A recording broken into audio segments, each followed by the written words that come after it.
तो बेटी की शादी के लिए तमाम उपाय करके देख लिए, मंत्र जाप करके देख लिए, दान करके देख लिया, व्रत करके देख लिया, सब कुछ करके देख लिया, सारी मन्नतें मान करके देख ली, परंतु शादी जो है वो होने का नाम नहीं ले रही है। इसके अपने एस्ट्रोलॉजिकल कारण है, उस पर भी बहुत संक्षेप में हम चर्चा करेंगे। परंतु आज का ये खास एपिसोड मैं माओ के नाम करता हूं, और उन दुखियारी माओं के नाम करता हूं जो अपनी बेटी के विवाह को लेकर के दुखी है, चिंतित है, और उस बेटी जिसका कि विवाह नहीं हो रहा है उसके मुकाबले मां जो है वो ज्यादा दुखी है। मां का दिल ही कुछ ऐसा होता है।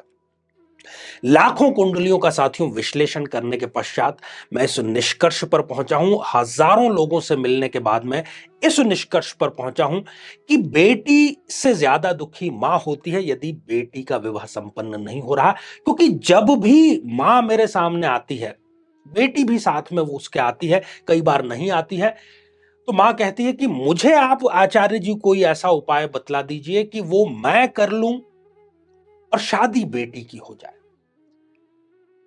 बड़ी विचित्र सी बात है, दुनिया में कोई दूसरा ऐसा कैरेक्टर आपको नहीं मिलेगा। हमारे आप जितने भी चैनल देखेंगे, चाहे आचार्य चंद्रकांत आप देखिए, यूट्यूब पर सर्च करके साधना सिद्धि देखिए, उसमें हजारों कमेंट ऐसी माओं के हैं कि आचार्य जी मुझे आप ऐसा कोई उपाय बता दीजिए जिसको मैं करूं और शादी बेटी की हो जाए। और जो विवाह के हमने उपाय बतलाए हैं उसमें भी मां नीचे ये लिख रही है कि क्या बेटी के लिए ये उपाय मैं कर सकती हूं, मैं उसकी मां हूं।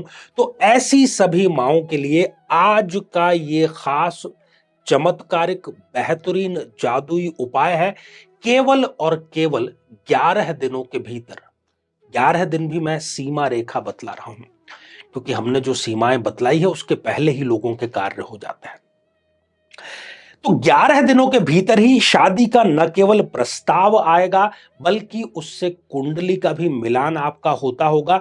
तो माओं को मैं कहूंगा कि दिल थाम करके आप बैठिए, और मैं स्वयं ये चैलेंज आपको देता हूं कि चाहे जो भी बाधा है विवाह में, चाहे आयु कितनी भी हो गई है, 40 को क्यों नहीं पार हो गई है, आपकी बेटी तो यकीन करती नहीं, आपकी बेटी के पास तो समय नहीं है, तो उपाय आप ही करेंगे। बात यदि आगे नहीं बढ़ पा रही है तो आज के इस चमत्कारिक मंत्र जो है उसके माध्यम से विवाह का रिश्ता जरूर आएगा, और मुझे कमेंट्स में आप जरूर बतलाइएगा, और शादी में बुलाना बिल्कुल भी मत भूलिएगा।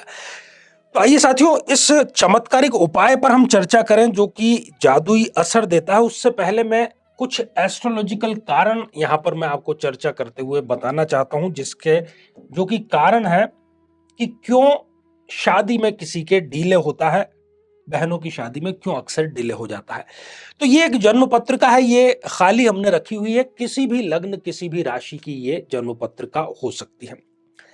सबसे बड़ा जो कारण होता है वो मंगली का भी कारण होता है। यदि लग्न में, चतुर्थ भाव में, सप्तम भाव में, अष्टम भाव में, या फिर 12th हाउस में, इनमें से कहीं पर भी यदि मंगल देव विराजमान है तो इस कुंडली को हम मंगली कंसीडर करते हैं।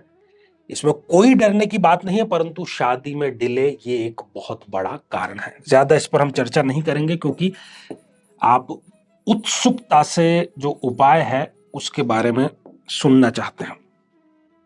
दूसरा जो कारण है, ये जो सप्तम भाव है जहां से विवाह देरी से होगा, जल्दी होगा, सक्सेसफुल होगा, अनसक्सेसफुल होगा, इससे विचार किया जाता है। तो अगर यहां पर तो कोई पाप ग्रह विराजमान है, जैसे कि राहु है या केतु है या शनि है, तो ये शादी में डिले कराने का कार्य करता है, खासतौर पर यदि इनकी दशा अंतरदशा चल रही हो तो। अन्यथा कई बार सूर्य या मंगल जो है वो भी इसको शादी में डिले में परिणत करते हैं। दूसरी बात, सप्तमेश यदि त्रिक भावों में विराजमान हो जाए, जो सप्तम भाव का लॉर्ड है, जो थोड़ी बहुत ज्योतिष जानता है उसी के समझ में आएगा, तो सप्तम भाव का लॉर्ड छठे, 8वें या 12वें चला जाता है तो यह भी विवाह में देरी का जो है वो बहुत बड़ा कारण बनता है। और फिर न केवल जैसा कि अभी पहले भी बतलाया कि वो जातक या जातिका, बल्कि उनके माता पिता, परिवार और खास तौर पर जो मां है वो परेशान होती है। तो बहुत कुछ करने की जरूरत नहीं है। हमारे उपाय आप घर बैठे बिना किसी की सहायता के स्वयं कर सकते हैं, और बहुत इसकी गहराई और खूबसूरती यह है कि रिजल्ट आपको तुरंत मिल जाता है। और इसका कारण क्या है कि ये निचोड़ है, ये कुछ कपोल कल्पित कल्पनाएं नहीं है, ये अनुभव जन्य उपाय है, शास्त्रोक्त उपाय है। वो कहा है ना, रहीमदास जी ने बहुत खास बात कही है, मुझे याद आ रही है कि एक ही साधे सब सधे, और सब साधे सब जाए, रहीमन मूल ही सींचिबो, फूले फले अघाए। रहीमदास जी क्या कह रहे हैं कि एक किसी ऐसी चीज को साध लो जिससे कि सब कुछ आसान हो जाए, सब कुछ सध जाए। हम फूल को, फल को, तने को संभाले, इससे अच्छा है कि हम जड़ को ही संभाल लें, तो पूरा वृक्ष अपने आप ही संभल जाएगा। तो विवाह को चरम उत्कर्ष भी माना गया है हमारी संस्कृति में, एक संस्कार और बड़ा ही महत्वपूर्ण संस्कार इसको माना गया है। तो ये जो उपाय है ये आपको पूर्णिमा के दिन से, साल भर में 12 पूर्णिमाएं आती हैं, किसी भी पूर्णिमा से आप इसको प्रारंभ कर सकते हैं। तो सबसे पहले उस मंत्र पर दृष्टिपात कर देते हैं जो कि मंत्र इसमें सबसे महत्वपूर्ण भूमिका अदा करने वाला है। तो मंत्र कुछ इस प्रकार से है साथियों, गोविंदम विश्वेश जगन्नाथ दामोदराधार चराचराणाम श्री सत्य भामालय चक्रपाणे मां पाहि देवेश जगन निवास। तो भगवान श्री कृष्ण को, श्याम को, योगेश्वर कृष्ण को यह समर्पित मंत्र है, और उनके पास में ही है यह जादू जो कोई नहीं कर पाता, फिर वो सुदर्शन चक्र चला करके करते हैं। तो इस मंत्र का जाप आपको किसी भी पूर्णिमा से प्रारंभ करना है। जी हां, वर्ष में 12 पूर्णिमाएं आती हैं, प्रति माह में एक पूर्णिमा होती है, तो पूर्णिमा से प्रारंभ करना है। और जैसे मान लीजिए कि आज पूर्णिमा है, तो आज संध्या काल अर्थात सूर्य अस्त के तुरंत बाद आप पूर्व दिशा की ओर मुख करके बैठ जाइए। कोई बहुत ज्यादा फॉर्मेलिटी करने की जरूरत नहीं है, कोई ना कोई माला तो आपके पास में होगी ही। उस माला से 108 बार इस मंत्र का आपको जाप करना है। भगवान श्री कृष्ण से यही प्रार्थना करनी है कि हे योगेश्वर, अब आपको ही मैं ये कार्य सौंप रही हूं। और ऐसा करने के पश्चात आपके घर में जो माता तुलसी का पौधा है, उसमें 3 लोटा आप जल का समर्पित कीजिए, उनकी 3 परिक्रमाएं करिए, बस निश्चिंत हो जाइए। किसी से भी आपको इसका जिक्र नहीं करना है, उल्लेख नहीं करना है कि आप ये कार्य कर रहे हैं। सात्विक भोजन 11 दिनों तक आपको धारण करना है।